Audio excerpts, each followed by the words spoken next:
especially these days, we have the editing techniques to rescue shadows, but sometimes we're so busy figuring out whether we can that we don't stop to think about whether we should. There is something interesting if you got like a bunch of people in really mundane situations and then you retouched them and did like the whole 9 yards. Yeah, they look like they're in like a Pantene ad. Yeah, that's my idea. No.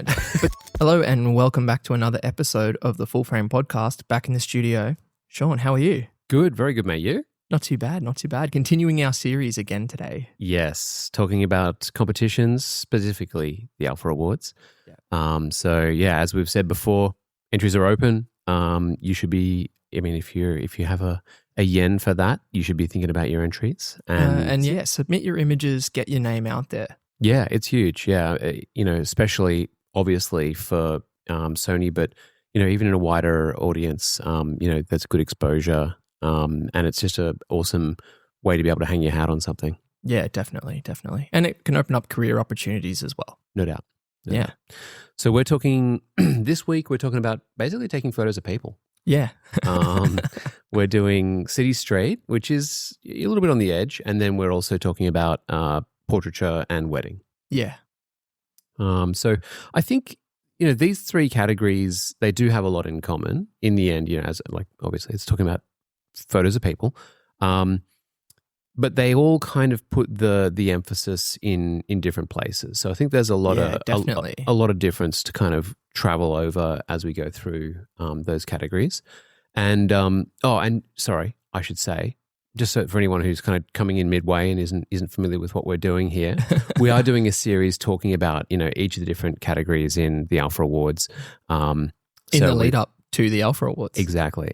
So we've been through landscape, seascape, nature, wildlife, sea life. Exactly. Yeah. So now we're on to the people categories, and we're going to start in on city street. Yeah, sounds good.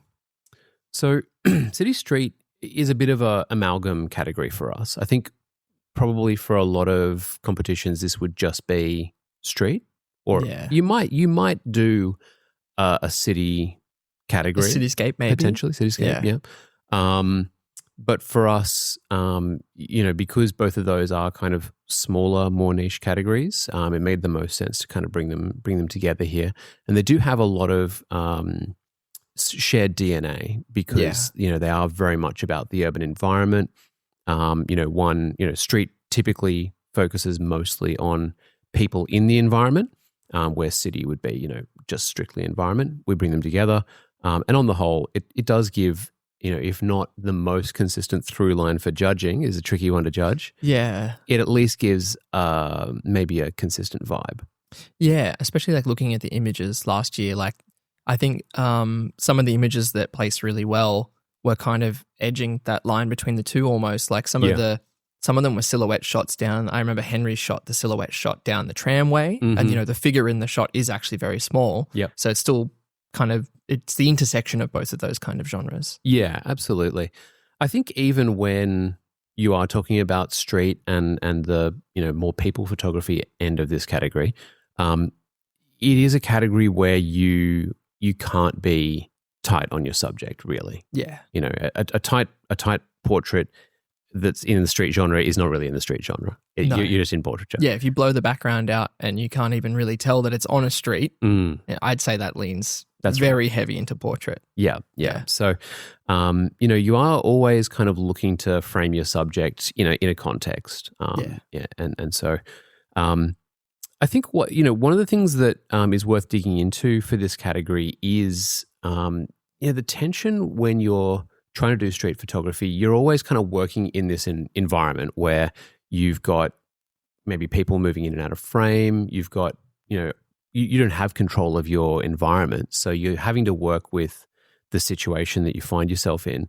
And often there is kind of stuff in your frame that you might not really want there. Yeah.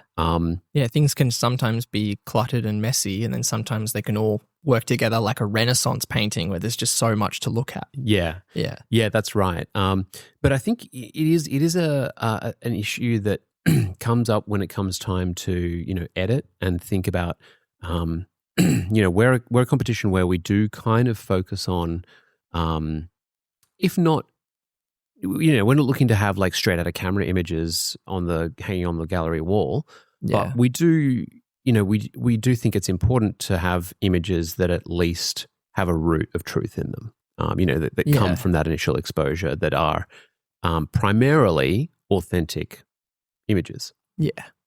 And so it is something where we have to be like, a little bit careful and mindful. One of the key things that we have in the T's and C's for the competition is that, you can't just kind of make stuff out of whole cloth. You really do have to be working from a photographic basis and have what is essentially the original frame. It's part of why we say to people, you have to submit your original straight out of camera image. Yeah. Not that your final image has to be identical. No. But it has to be.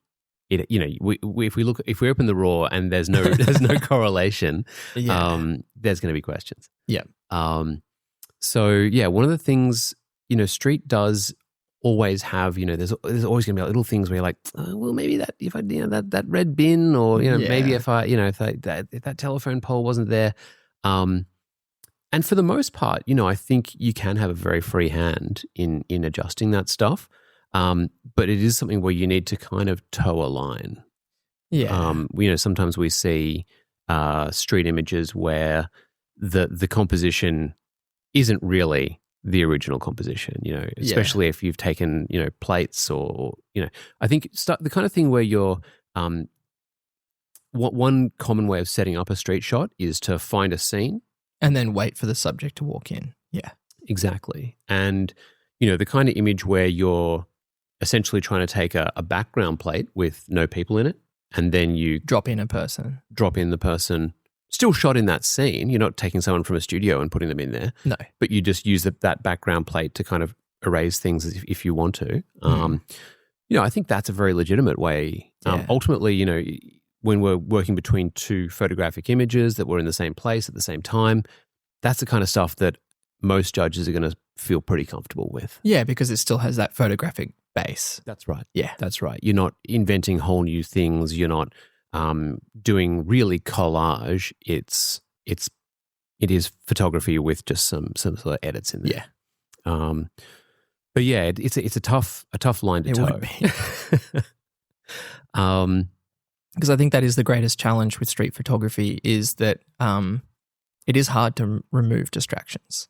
In a practical sense, in doing it during the shoot, but then also in post as well. Like sometimes the scene is chaotic. Mm-hmm. Yeah, yeah, and I think there are as you already alluded to, like there's kind of two ways you can approach it, right? You can move around and find the scenes that are clean. And every city is going to have, places where, all right, like it sets up nicely. Yeah, you can Pat K-ify it. Pat K's he's a past master of this. Yeah. So yeah, I mean, absolutely, the Pat K technique is a killer. I mean, he does it. He's not the first, but he's done it so well. Yeah. But equally, you can take more of a kind of inclusive approach. I think this is the hard road. Yeah. To be clear. Yeah. But, if you can do it, having those like big compositions with a lot in them. And just so much visual interest. That's right. Yeah. That's right. But balancing those, finding, ones where your eye is guided through the frame in a way that feels good, that's satisfying. I mean, it's a lifetime's work to get really good at that. Yeah. But I think part of the joy of street photography is that element of like fossicking almost. Yeah, you're panning the special for gold. sauce. Yeah. And you're trying to find it. Like when you talked about visual puns a while ago. Yeah. I feel like that also comes into play a little bit in City Street. Yeah, I think that is always something that you can do, pattern matching. I mean, like that's part of how our brains work, right? We're pattern finders, and cities are full of patterns. And so, finding, I mean, I think the classic example of this is when you have like some ad poster, right? You'll have like a big like bus, side of a bus stop poster of someone like yawning, and then you get someone sitting at the bus stop who's also yawning, and like that little like, oh, they're both yawning, like it's fun, right? And our brains love it. Our brains love it. We go like, I see what you did, like it's just fun. And that's always, I mean, if you've got the patience and you find that stuff, it's just, it's a winning formula, no doubt. And that's why so many street photographers really do kind of like work their cities. It's not I did some street photography today. It's like, I go out every week. Like, yeah. And they'll, they're scouting locations. They're spending time on location. And it's a genre that really rewards, patience, investment of time.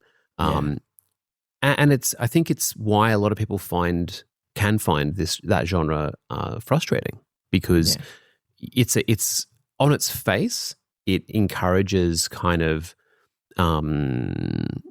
casual connection with the genre, right? Hey, I'm in the city, I'm on a street, I can shoot, I have a camera. Like, it seems like it should be so easy, but actually, it requires a little bit more of a deliberate approach. And it's a genre that's all about kind of observation, and then like kind of sharing that. And without the time spent in observation, it doesn't work. I think one of the things that you sometimes see as a talking about some sort of pitfalls in city, I think especially, city landscapes can have a lot of contrast. You got like big slabs of concrete next to hard shadows. And especially these days, we have the editing techniques to rescue shadows, but sometimes we're so busy figuring out whether we can that we don't stop to think about whether we should. What did you call it on the sheet? I wrote this one down as the shadow recovery specialist. And I think it's easy to because we have so many sliders, and it's the instinct to bring that detail back, of course, is there. But it's not always the right choice. No. And sometimes you can lose the reality or the verisimilitude. That's a big word. But like the kind of feeling of it's a real thing. Because even though our eyes see so much in both the highlights and the shadows, our brain still goes, well, that's meant to be dark and that's meant to be bright. That's right. Right. Yeah. And a print only has so much of that dynamic range. And if you, too much cheating it can lose the magic. I think one, big positive, like one thing to suggest definitely is, shooting outside of daylight, middle of the day, sunny day. I think that's, or just plain old overcast. That stuff's all fine and you can get great shots in those conditions. But, nighttime in the city, in the rain, any kind of other kind of weird weather. Because we talked about this with Mike when he was on. How he as a street photographer, well, mainly automotive now, I'd say, but as a street photographer, he is shooting almost exclusively at night when it's raining. And it does so much for you. I mean, and this goes all the way back to like noir, like the reason why like all those like black and white noir movies are shot in the rain at night is because it generates so much light, and when you're trying to light a set and you want to give, you're going to be able to see the ground instead of having to light it with like huge so much money. It's like, well, just have the reflection off the ground and that's enough. Like that gives you the ground. You get back almost a stop. When I've spoken to gaffers, they're like, studio wet down or like street wet down. Ooh, get a whole stop of light back.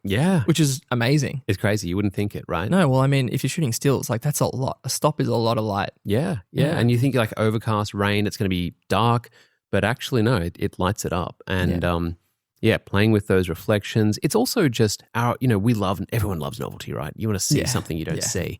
And we don't spend that much time as a rule walking around in the rain because it sucks. Obviously.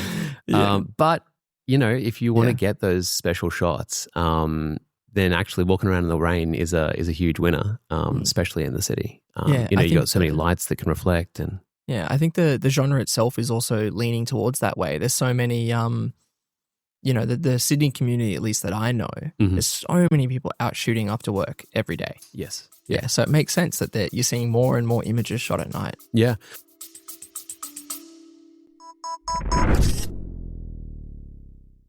Scene is a platform designed to bring creators, photographers, and filmmakers together through events, workshops, and talks across Australia and New Zealand. Whether you're a beginner or have been working professionally for years, there's events to suit everyone. And now, with Scene Rewards program, you can be rewarded for pursuing your creative journey through exclusive benefits such as discounts on tickets, exclusive Sony merch, and invitations to talks, workshops, and much more. Join the Scene community at sony.com.au/scene or sony.co.nz/scene to learn more. Well, I mean, this is the time of year. If you're in Sydney or Melbourne, it's getting dark. Yeah, it's getting cold. Yeah, it's probably getting wet, especially in Sydney. Yeah. But pick up your camera. Like, this is the time. Better than summer where you have to stay out past like 9 p.m. Oh my God, forget about it. I should be in bed. But yeah, like it's rather than going, I want to curl up inside and watch Netflix. Maybe think about, do I pick up my camera? Do I get out? Yeah, chase some bad weather. Yeah. Or quote unquote bad weather. Yeah, you won't have to do too much chasing in Sydney, I suspect. But anyway. Yeah. That's if you're in the city. But I think, there's also a lot of opportunity further out. And this is something we don't see a heap of. We have seen a few kind of quite special images. Street, it's a tricky one. Street could, if you're going off like a very linguistic term, well, a street could exist anywhere. Yeah. It doesn't have to be urban per se. Right. Certainly, it doesn't have to be like urban, right? Yeah. We live in a very suburban country, and it's hard when you live in it to kind of see it as something. And appreciate it sometimes. Yeah, that's right. Like, it's hard to see it as something different, interesting, or worth documenting. But, if you spend the time and you kind of invest in seeing it, there is stuff to be captured in more suburban environments. Yeah. I think it has its own set of challenges. Some of it around, like, people feel weirder about being documented outside of a city. Like, if you're in the city and someone's taking photos, like, I don't know, there's cameras everywhere. I'm on George Street, whatever. Like, yeah. But or Elizabeth Street if you're in Melbourne, whatever. But when it's like I'm at home or I'm at like my kid's soccer game or whatever it is, that is like less of a environment where you're expecting to be documented. So you do have to be mindful of that.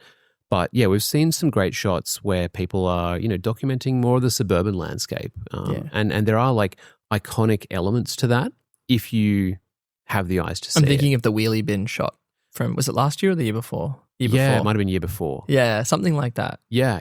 We had that great one that was just of like a parking lot with like it had like a big billboard and it was kind of like pink and blue themed, and there's great stuff to capture. And iconic things in you think about like Adelaide's Stobie poles or the crossing little like crossing bippers. There's a real word for those, but you know what I mean. There's a lot of opportunity even if you're not in a city, I think. That's right. Right. I guess one last thing to maybe touch on for city and street is, we've had so much progress in cameras that can shoot silently. And one big piece of city street has always been, I guess, the candid. We really specify for portrait that portrait is not about candids. Portrait is about there needs to be some engagement or interaction with the person being photographed. Yeah, exactly. Yeah. Exactly. But city street, it does allow candids, and I think the tools for shooting candid have only gotten better with time. Yeah. With better and better focus tools, better and better options for not shooting up to the face, but you can shoot down low with tilted screens, all that sort of thing. And of course, the ability to shoot silently. It is kind of a fertile ground, but the flip side of that is that as a culture, we've gone the other direction, right? Yeah. It is the kind of thing that can be taken poorly, I think. And it is kind of, I don't want to say it's adversarial, but it is kind of, it's something that you're doing without a person's explicit permission. So, yeah. And I think increasingly that's becoming a touchier subject. Yeah, that's right. It is weird because if you look at the letter of the law, if you're outside in a public space, you don't have what we call an expectation of privacy. Yeah, because you're in public. That's right. Yeah. So, legally there are no protections for people to, you can't say, I don't, like, you took my photo in public, you have to delete that. There's no kind of recourse. You're not doing anything wrong, certainly in a legal framework. Yeah, but there's obviously the cultural expectation or like the common courtesy of being like, yep, sorry, like, and 100%. Then deleting it, or depending on what your interaction is with the person. Yeah. Well, I mean, you can see there's a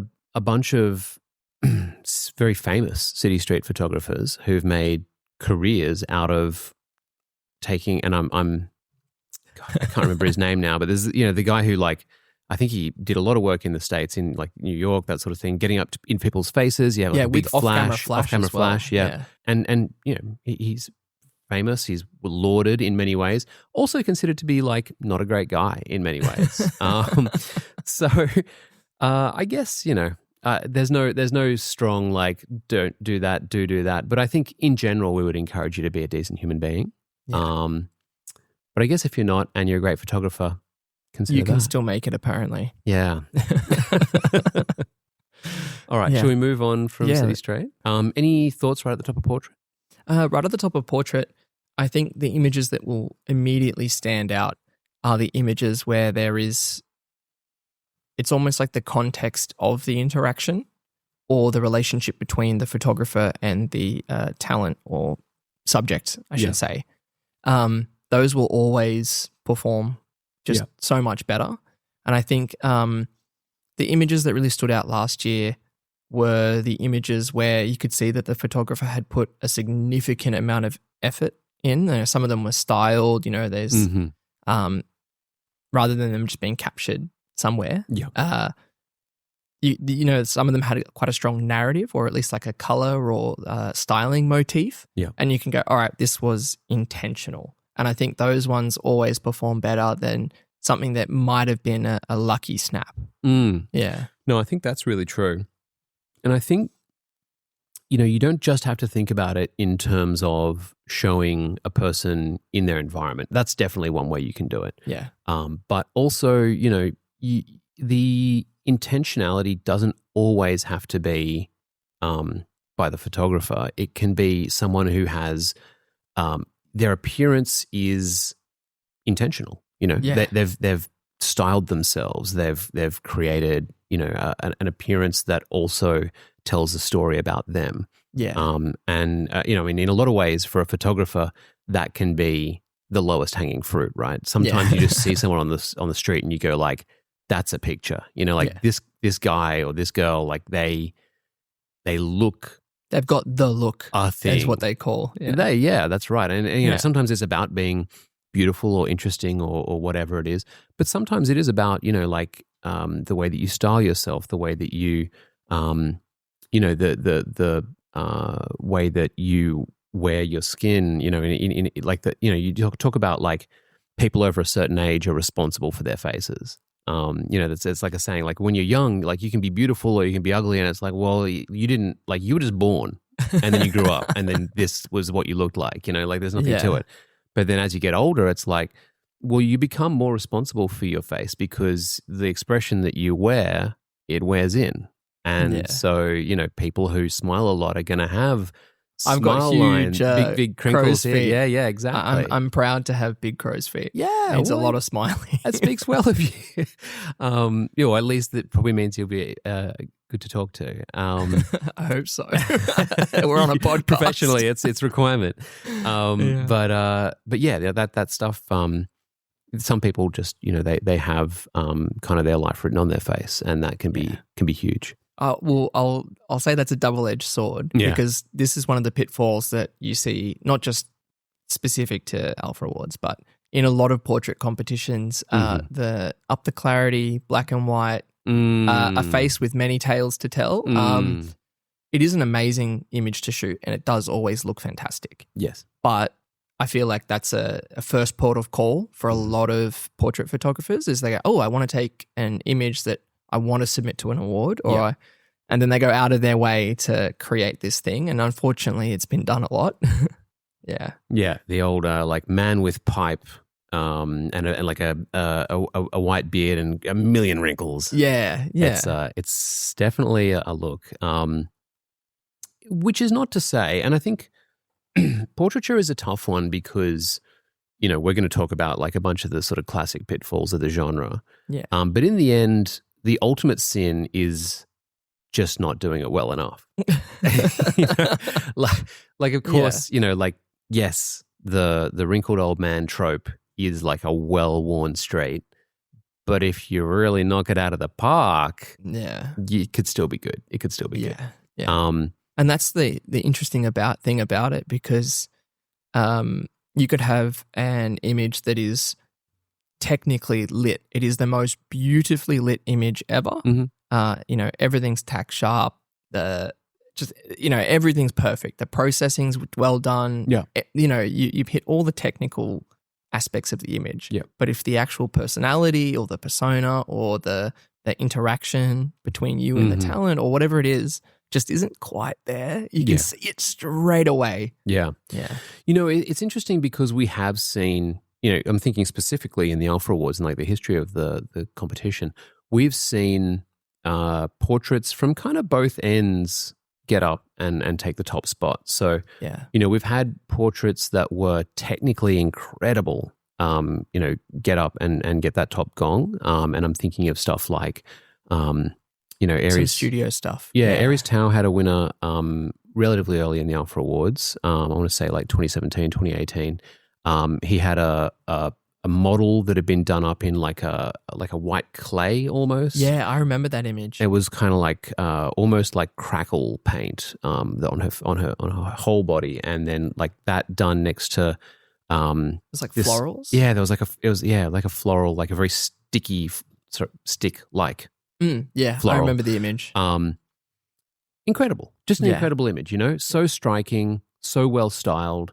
You know, was there a magnetic connection between Aries and the model? I couldn't tell you. You know, like in the end, that's not what that image was about. That image was about an awesome visual concept executed at the highest level. Look how much effort we put into this. Yeah. You know, lit perfectly, styled perfectly, everything, the right model. Yeah, all done just right.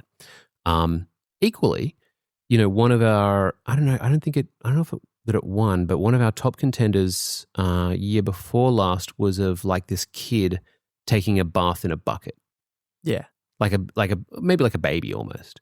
You know, young kid in a bucket, huge smile, best time of their life. You know, it just looked like a parent had taken this great shot, you know, but the story was huge. The moment was great. The light was great. Having the time of his life. Yeah. And you just feel so like, what a moment. Like, like once you stop having baths in buckets, it all goes downhill from there. Facts, honestly. God, take me back.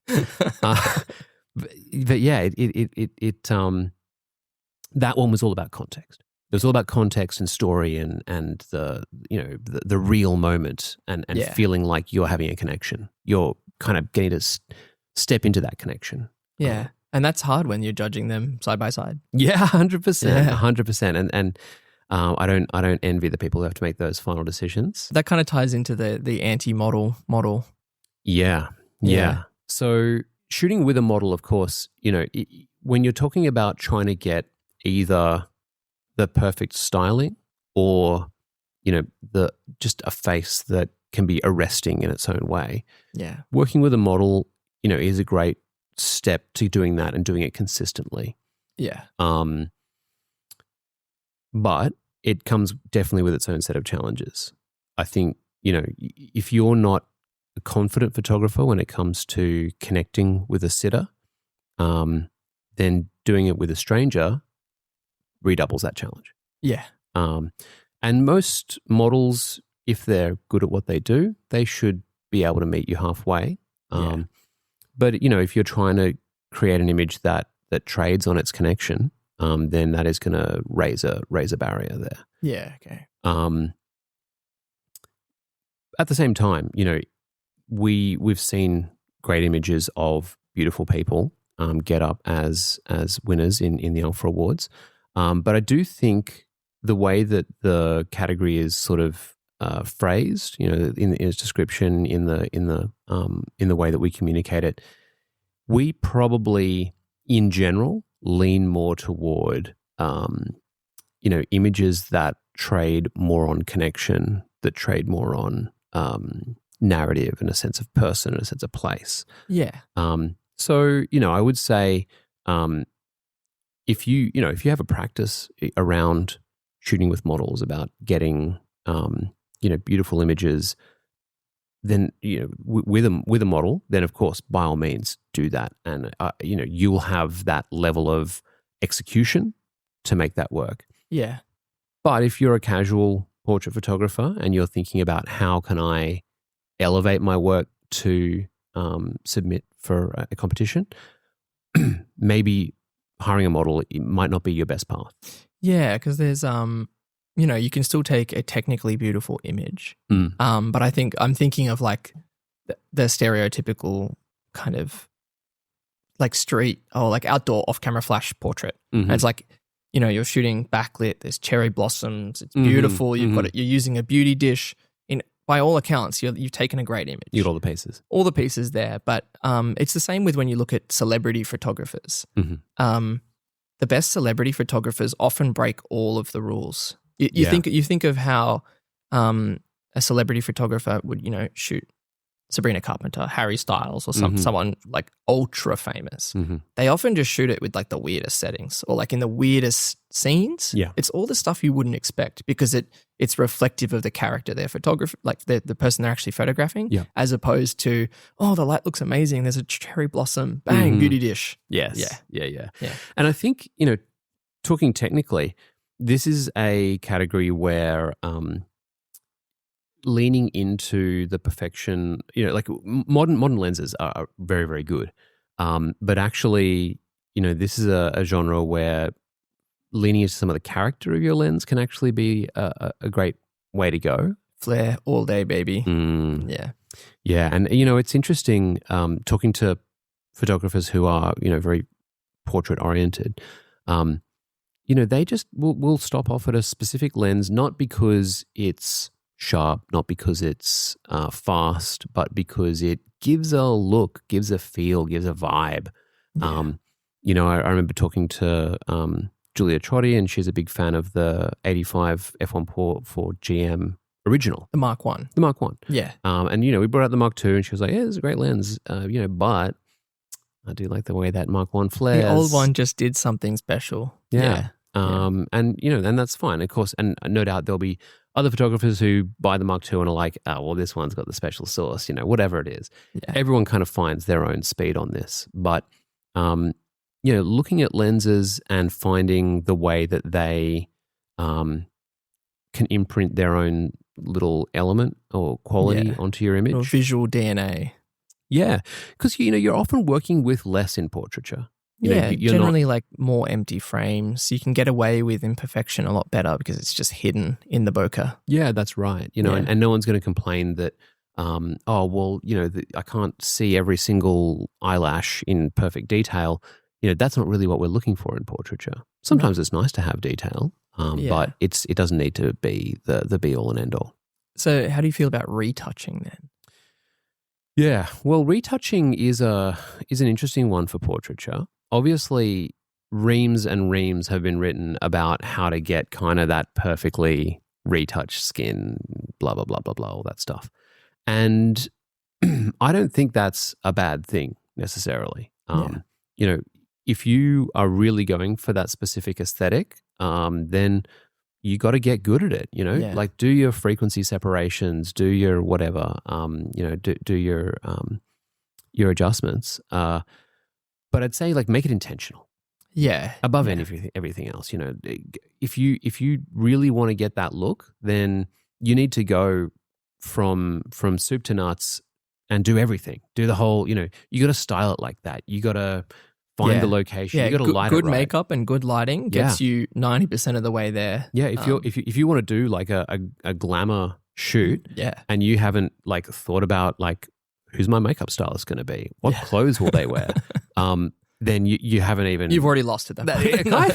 Like you got some work to do for real. That is a style that requires kind of total control. Yeah. From top to bottom. And if you're not doing that, then, maybe think about whether you need to be doing all this retouching, because a more naturalistic style, something where you're trying to focus on connection rather than perfection. Yeah. That rhymed. I think that is going to be much more rewarding, and most judges are going to look at that better. They're going to find that more compelling. A picture of your friend or your sister or whatever that's been retouched is like, it's not really one thing or the other. It's not a glamour. It also photo. kind of begs the question why. You're like, well, unless there's like something that the subject might want removed, but if you're doing a glam retouch on a moment or a portrait that doesn't really warrant it, it kind of does make you ask, well, why is it made to look this way? Even talking about it now, I think, there is something interesting if you got like a bunch of people in really mundane situations and then you retouched them and did like the whole 9 yards. Yeah. They look like they're in like a Pantene ad. Yeah, but they're just like at the laundromat, at the bus like stop, looking bored, like I actually think that'd be an incredible. But that comes down That's to... my idea, don't you take? No. But that comes down to like the styling and the intention that we talked about at the very beginning of this genre. You have to have intentionality. A friend of mine, Mike's, one of his images was, I can't remember whether it was a finalist. I think it was. It was roller skater with the boombox. But the whole shoot was styled and, they chose the location, time of day, outfit, hair and makeup, the whole 9 yards, because that was what they wanted to execute. Yeah. So I think, like if you've got a really bold concept, again, I'm bringing up sports because it's my special interest at the moment. But there's a really, really great portrait series at the moment. I can't remember the exact photographer's name, but I've seen a few people doing it. So I don't know if it's who started it, chicken or egg kind of scenario. But it's photographing athletes in unconventional spaces. So they're doing, portraits of a bobsled team in the Palace of Versailles. Yeah. And then they did, ice hockey players, but they're at the bus stop, or they're just, they're photographing people in they're athletes in unconventional spaces. Yeah, awesome way to execute a portrait. Something to, surprise or circumvent a genre without taking your image out of the genre. Yeah, absolutely. Yeah. All right, should we move on? Wedding. Let's move on to wedding. Well, I mean, this is really your. This is at least where I started. I feel like I've shot every genre. Yeah. Jack of all trades, master of none. What are your thoughts kind of at the top of wedding? Straight away, I think the images that are less conventional, again, are going to stand out. Because wedding photographers shoot across a multitude of genres any day, anyway. Like throughout a wedding day, you're doing, a product. If you count shooting the rings, then you're going all the way through portraits, architecture, documentary, or more like editorial. Then you're going all the way through to shooting dance at night. Like you're tiptoeing around a dozen or so genres throughout a day. The images that really stand out though are the ones that you look at and you're like, that was probably the most emotional, or that was the most important moment on that day. I'm thinking of one of the images that won or was a finalist a couple of years ago was it was just the bride kissing grandma. Yeah, and it's a really beautiful moment, photographed very well, good composition.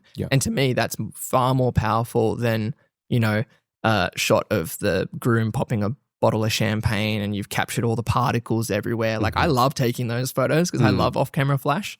But, those images are fantastic and I still shoot them at every wedding. But it's sometimes those in between. What works as a competition image isn't necessarily what works just to satisfy your client. Yeah. Like, it's a wedding day. People want to walk away from that experience with you as their photographer. They want to walk away being like, I felt like a superhero and these photos make me look incredible. Yes. But the images that they will most likely hang on to forever actually end up probably most likely being the images that do well in competition as well. Surprisingly, you'd think it's the hero image with, all the crazy effects, or that super wide angle with the kiss underneath, like the most beautiful beam of light coming through the church. Like those are amazing, but people will, then they're the ones that they'll look at and go, wow, but they might not look at again. Whereas bride kissing grandma, that's an image that's going to stay with them for a lifetime. Yeah. It's interesting hearing you talk about that.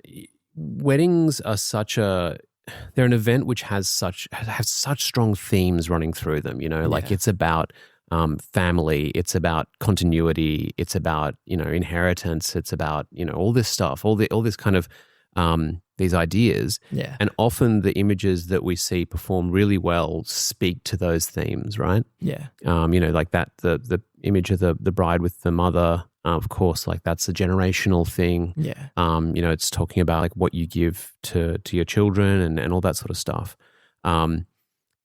At the same time, it's a celebration. It's a fun It's a day. party. Yeah, it's a big party. Yeah. Yeah. And sometimes, the party images are fantastic. They're great, aren't they? Yeah. And I think, that because they capture such an energy, they capture people's faces, a feeling, they just feel good to look at. Watching people feel good, that feels good. Yeah. I like that. Yeah. So yeah, definitely looking for images that speak to not just sort of a moment, but to these bigger themes. Yeah.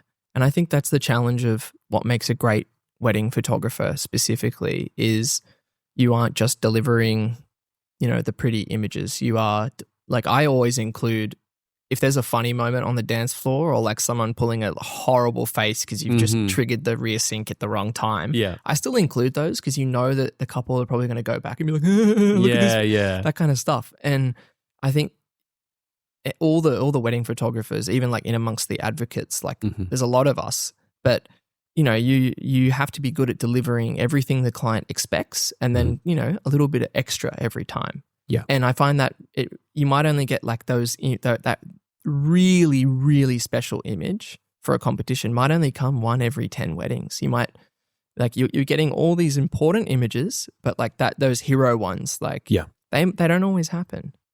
Like I'm thinking of the 2019 Alpha Awards, the one with the dancing, and there's just all the particles of sweat. Yes. And it's the groom surrounded by like the groomsmen. Yeah. But you can tell this is shot like 16 mil. The photographer was like in the middle of this. Yes. And you can get that at every wedding, but you might not get just like that exact perfect frame. Yeah. I think that was the horror, right? It was which is a traditional Jewish dance. And so like, they're in the middle of it and it's incredible. So, I think that there's sort of two different approaches that wedding photographers can take. Obviously, there's a million, but if you put it into two big camps, there's sort of like your documentary style, and then there's your like event style, I guess. Yeah. At the two poles, and I do think that for competition photography, often, I mean, both of them have their opportunities, but probably documentary gives you more opportunities to swing for the fences. Yeah. If you're doing your kind of by the numbers event style photography where you're hitting, here's the group shot, here's 15 million permutations of the family, here's the mum's side, the dad's side, the blah, blah, blah, blah, blah. That's going to obviously, you got to deliver that. But when it comes to getting those moments, the stuff that gives you the themes, gives you the vibes, it's the documentary shots. And that's becoming more and more popular recently. And those in-between moments. Mm-hmm. So, there's particular story beats that you hit as a wedding photographer. Every wedding you're hitting these exact story beats, whether they're intentional and they're written into a run sheet or you're just like consciously ticking them off. Yeah. But often like some of the winning shots might be those ones that sit just either side of those story beats. Yeah, 100%. Yeah, before the walk down the aisle, that sort of stuff. Yeah.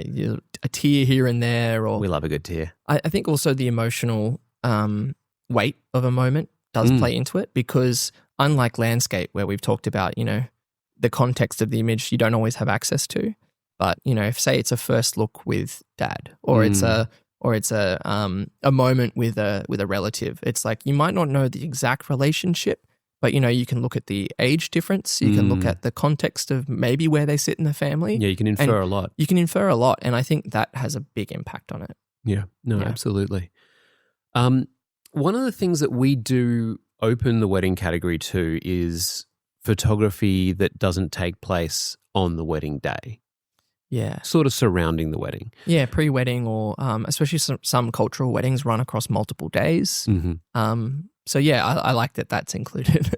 Yeah, I mean, I think it in the end, like that is a part of the wedding ultimately, right? It's part of the actual event. And there has been a big sort of growth in people doing pre-wedding shoots. I think partly just as a way to, there's so much going on a wedding day. Sometimes it's separating out a part that you can control. Sometimes makes sense. Does make a lot of sense. Have you done a lot of sort of pre-wedding shooting? I've done a couple. I'd say it's more popular in Sydney than probably elsewhere. I do a lot of like Southern Highlands, Hunter Valley weddings, and I think that's less common. I think it comes into play a lot with large wedding groups. Yeah. So, some of the venues here in Sydney, you can fit 300 guests, whereas a lot of the Hunter Valley or Southern Highlands, you're looking at like 60. So I think there's less pressure to maybe take that day and put it somewhere else. Yeah, that definitely makes sense. Yeah. I think there's also more of a tradition of it, especially in some like East Asian cultures. You just see, it's more of an expectation. It's something that people think about more. It does mean that you sometimes, you see the shots which are, the couple in full wedding get up, but they're on top of a mountain and there's a helicopter. That's pretty cool. It's cool. It's very cool. It's really cool. And we've definitely had some very successful images in that style. It does get a little bit away from the core of wedding photography in some senses, doesn't it? Yeah, because I find that that's my biggest challenge. Isn't that I'm going to miss a moment. I'm going to get every moment. I shoot on a 9 Mark III. But it's are you prepared to elevate that moment, whether that be with flash or you've got the right lens on at the right time, like things like that sometimes become the challenge. It's like, well, I know the first dance is going to look beautiful because I'm shooting it on a 35 1.4, but do I have time to put a 16-35 on and put a flash behind the couple and time that with the fireworks going off and get something that's better than what it would have looked like if I just shot it normally? Yeah. And I think that's the real challenge is like, not that it's discrediting pre-wedding at all, but it is interesting, like if it's all done on the wedding day, like you had to make some pretty quick choices. Yeah. Whereas I love the pressure of it. But I really like the idea of pre-wedding because then you can be really creative. You can be much more intentional. You're like, oh, the couple wants this exact photo and you can go and execute it. Yes. Whereas like sometimes there's shots that I just desperately want and you look at the run sheet and you're like, we got to go. It ain't happening. We got to go. Yeah. Yeah. No, absolutely. Yeah. One thing that, I think is speaking about like that extra credit kind of shot, after the wedding has finished, there is a kind of option to stick around and get like a little bit of the loosey-goosey stuff. Yeah. Both when the attendees are kind of getting a bit silly, and also, some of the kind of aftermath of the celebration. Yeah. We haven't seen too much of this in the Alpha Awards, but you do see it kind of from time to time, and it can be, a fun way to sort of bracket the main bulk of the event. Yeah. So yeah, I don't know. It was something that I've sort of noticed in a few competitions that's worth maybe thinking about. Another thing that can be interesting to work around is, not every venue is picture perfect from top to tail. Do you find yourself ever kind of wanting to maybe like just delete that exit sign? Or? Oh yeah, always. Yeah.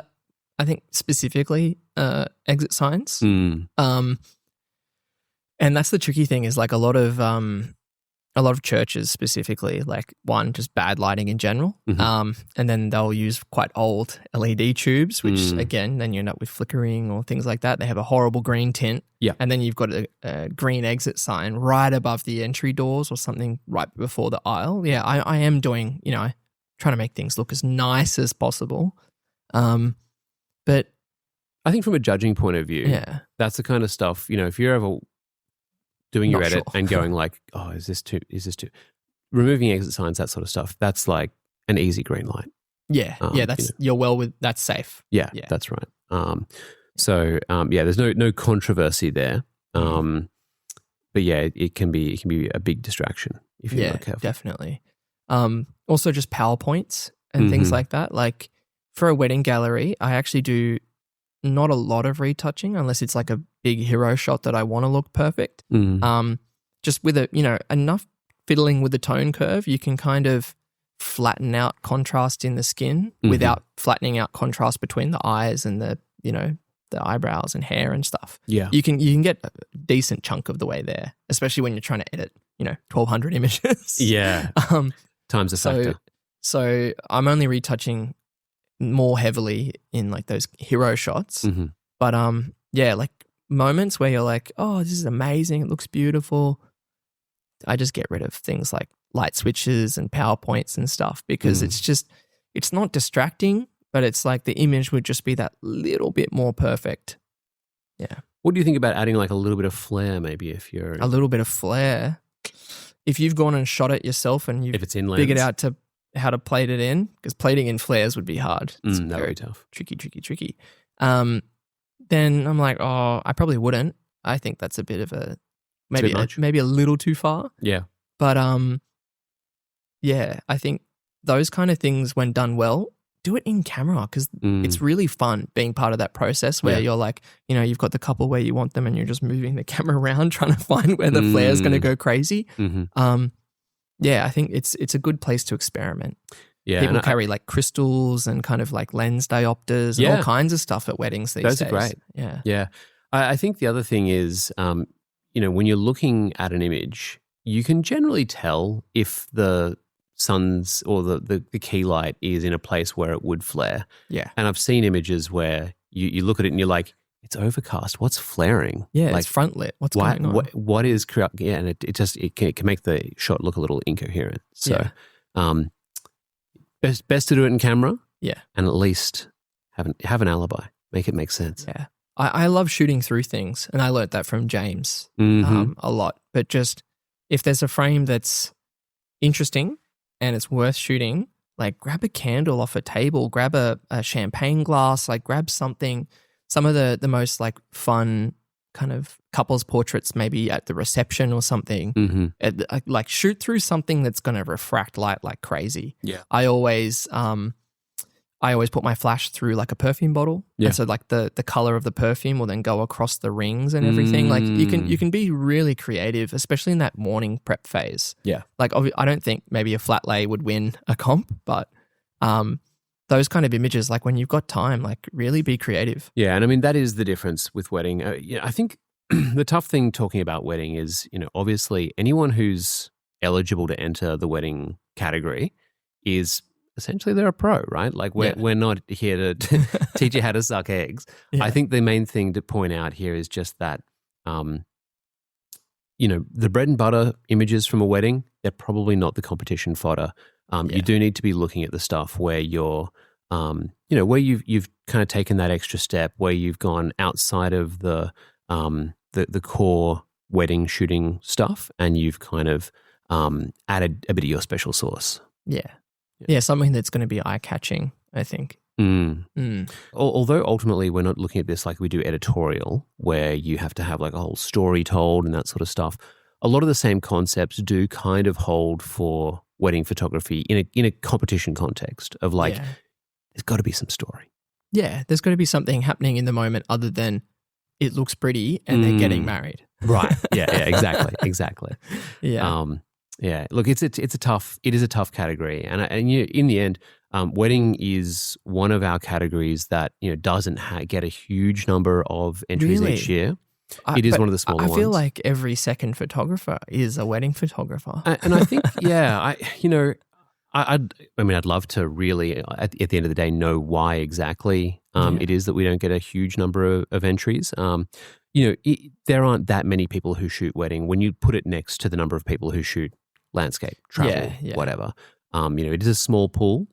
And I think probably there's an element of, these people are shooting for a living. It's not always for pleasure. And maybe, I don't know whether once you're doing it day in, day out, you have kind of less inclination and time to sort of sit back and really think about the aesthetics of every shot and go like, is this competition fodder? I mean, what was your experience? Every now and again, you take one that you'd be like, oh, wow, okay. I got it. And yeah, like I said, it's not every wedding. Like you deliver magic for every couple. Obviously, don't cancel my. Don't get it twisted. Don't get it twisted. You make magic happen for every couple. Yeah. To the best of your ability. Yeah. And sometimes that's weather dependent. Sometimes it's timeline dependent. Of course. Sometimes it's just the personalities on the day. You can have a couple that just don't really like being in front of the camera.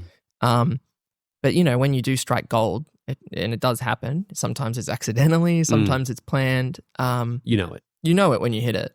Yeah. Yeah. No, okay. All good. Yeah.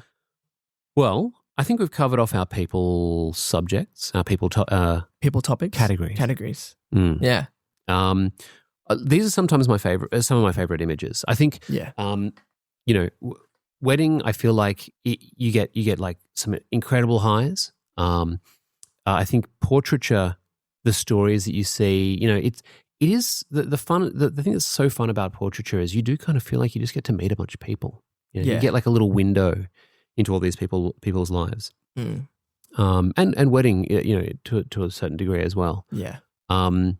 So both of those categories can be absolute bangers. And then city street, I feel like is the biggest lucky dip in some ways. Yeah. Along with maybe creative, but city street just gives you such a broad palette. It could be architectural texture shots. It could be, it could be essentially like a environmental portrait. It could be closer to like a cityscape. Yeah, exactly. Yeah. A skyline with a foreground. You were about to say slice of life? Oh, I was going to say, slice of life as well, right? Yeah. Like that's it's all kind of in the mix, and there's a lot of stuff that can be a contender in city street. So yeah. Anyway, look, 3 great categories. I can't wait to see what we get in 2026. Yeah, exciting. That's us for today. That's been another episode of the Full Frame Podcast. See you next week.